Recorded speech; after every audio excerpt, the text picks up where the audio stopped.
Harry was tired of the endless arguments with his family. By the time he turned 19, he wanted to stand on his own feet.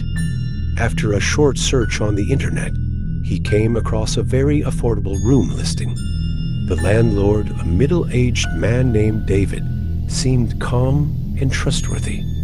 When Harry met him in person, he seemed like a reliable guy, so without much thought, he decided to move in. However, shortly after moving in, Harry started noticing David's strange house rules. The front door had to be locked at all times. He was never to leave his room after a certain hour at night, and he was strictly forbidden from entering the basement. At first, these rules seemed odd, but Harry tried not to overthink them. As time passed, Harry began to notice some strange behaviors from David. He would hear whispers late at night, and sometimes saw David anxiously cleaning something in the kitchen while nervously glancing around. One day, he noticed that all the letters in the mailbox were thrown away without being opened. This raised his suspicions, but he still said nothing.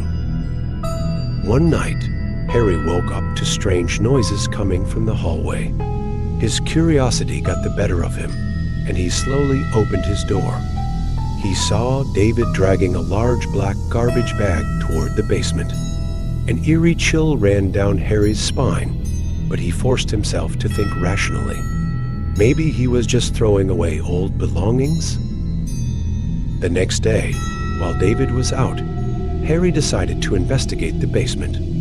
As soon as he opened the door, a heavy, foul smell hit him, making him nauseous. As he descended the stairs, he saw newspapers pinned to the walls, missing person posters, and old clothes stained with blood. Panic set in, and he was about to turn back when he noticed a large freezer in the corner. Just as he was about to run upstairs, a shadow loomed behind him.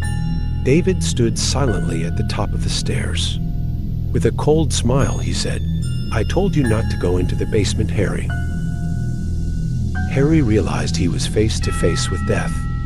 Fear gripped him, but there was nowhere to run. David slowly raised the knife in his hand, and Harry knew his only chance was to escape. Acting on instinct, he knocked over a shelf and sprinted toward the corner of the basement. There, he noticed a window. With all his strength, he smashed the glass and forced himself through. The sharp shards cut his arms, but he managed to escape. Bleeding, he ran to the nearest police station and recounted the horror he had just witnessed. When the police raided the house, they found even more gruesome evidence in the basement. David had been a ruthless serial killer for years. Harry had survived this nightmare, but the terrifying memories never left him. He had escaped that house, but people like David could be anywhere.